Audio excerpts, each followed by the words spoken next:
ሰላም ዌልካም ቱ ማይ ቻናል ዛሬም በአዲስ ቪዲዮ ከች ብለናል። በዛሬው ቪዲዮአችን እንደምንመለከተው በዚህ ሳምንት ማለትም ባለፈው በተጠናቀቀው ሳምንት ሲደረጉ የእንግሊዝ ፕሪሚየር ሊግ ጨዋታዎችን ሪዛልታቸውን እንመለከታለን። እንዲሁም ደግሞ ሰርተን የነበረውን የኤፍፒኤል ወይም ደግሞ ፋንታሲ ፕሪሚየር ሊግ ቲማችንን ሬቲንጉን አብረን እንመለከታለን ማለት ነው። በማንቸስተር ደርቢ ማን ሲቲ ዩናይትድን 3-0 አሸንፎታል። እንዲሁም አርሰናልም ወደ አስፈሪነቱ የተመለሰ ይመስላል። በሜዳው ኖቲንግሃም ፎረስትን 3-0 ያሸንፏል። እነዚህና ሌሎችን ጨዋታዎችን እንመለከታለን። በመጀመሪያ ግን የባለፈው ጨዋታ ፕሬዲክሽናችንን እንመለከታለን። ከዛም የኤፍፒኤል የዚህ ሳምንት ትልቁ ውጤት የማን ነው፣ እንዲሁም ደግሞ የኛ ስንት ፖይንት አገኘን የሚለውን እንመለከታለን ማለት ነው። ለዚህ ቻናል አዲስ ከሆናችሁ ቻናላችንን ሰብስክራይብ በማድረግ ጆይን ያድርጉን። ሌትስ ጎ። እሺ በመጀመሪያ በጌም ዊክ 4 ወይም ደግሞ ማች ዊክ 4 የነበሩ ሪዛልቶችን በኩዊክሊ እንመለከታቸዋለን ማለት ነው።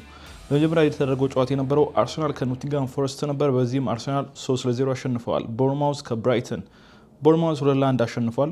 ክሪስታል ፓላስ ከሰንደርላንድ 0-0 ተጠናቋል። ኤቨርተን ከአስቶን ቪላ 0-0፣ ፉልሃም ከሊድስ ፉልሃም አሸንፏል። እንዲሁም ኒውካስል ከወልቭስ ኒውካስል 1-0 አሸንፏል። ሌላው በለንደን ደርቢ የተደረገው ሌላው ጨዋታ ዌስትሃም ከስፐርስ ነው። በዚህም ስፐርስ ከሜዳ ውጭ ዌስትሃምን 3-0 አሸንፏል ማለት ነው። እንዲሁም በቅዳሜ ዕለት በመጨረሻ ጨዋታ የተደረገው ብሬንትፎርድ ከቼልሲ ነው። እጅግ አዝናኝ ጨዋታ ነበር። 2-2 ተጠናቋል ማለት ነው። እሁድ በተደረጉ ሌሎች ጨዋታዎች ሊቨርፑል ከሜዳ ውጪ በርንሌን 1-0 አሸንፏል። እጅግ ተጨንቆም ቢሆን ሊቨርፑል አሸንፏል አሁንም። ስለዚህ መሪነቱ በሊቨርፑል እንደቀጠለ ነው ማለት ነው። ሌላው መጨረሻ የተደረገው ጨዋታ ማን ሲቲ ከማን ዩናይትድ ያደረጉት ጨዋታ በማን ሲቲ 3-0 አሸናፊነት ተጠናቋል ማለት ነው። የጌም ዊክ 4 ፖይንት ያገኘነው 51 ነው።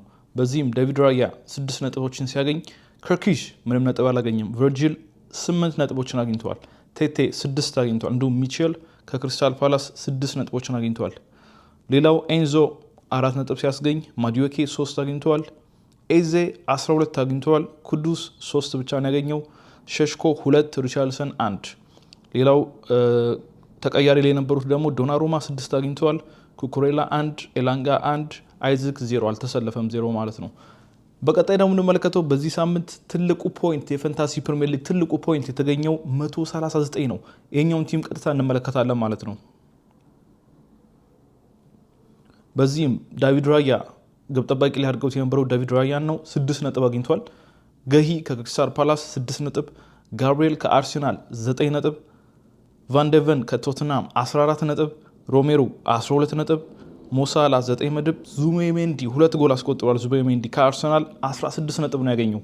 እንዲሁም ኤንዞ ከቼልሲ 4፣ ካሴዶ 12፣ ጆዋ ፔድሮ ከቼልሲ 7፣ እንዲሁም ኤሪንግ ሃላንድ 2 ጎል አስቆጥሯል። ኤሪንግ ሃላንድ 26 ነጥብ ነው ያገኘው ኤሪንግ ሃላንድ።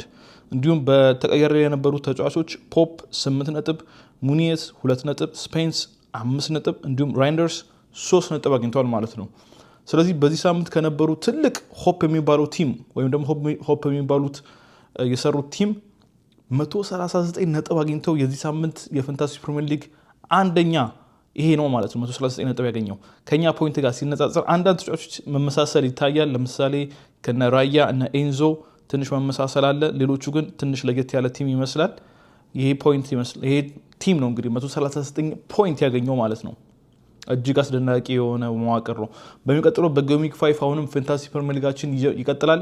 ፋንታሲ ፕሪሚየር ሊግ በጌም ዊክ 5 እንመለሳለን። ሌሎች በዚህ ሳምንት የሰሙ አዳዲስ ዜናዎችን በቀጣይ እንመለከታለን። አብራችሁን ቆዩ።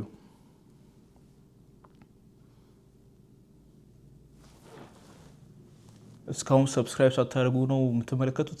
ሰብስክራይብ ያድርጉ፣ ጆይን ያድርጉን። ይመቻችሁ። በዛሬው በሪቪው ፕሮግራማችን የተመለከትነው የኤፍፒኤል እንዲሁም ደግሞ የአራተኛ ሳምንት የእንግሊዝ ፕሪሚየር ሊግ ውጤቶችን ነው የተመለከትነው። በቀጣዩ ሳምንት ደግሞ በጌም ዊክ 5 እስከምንመለስ ድረስ ቻናል ሰብስክራይብ በማድረግ ጆይን ያድርጉን። ይመቻችሁ።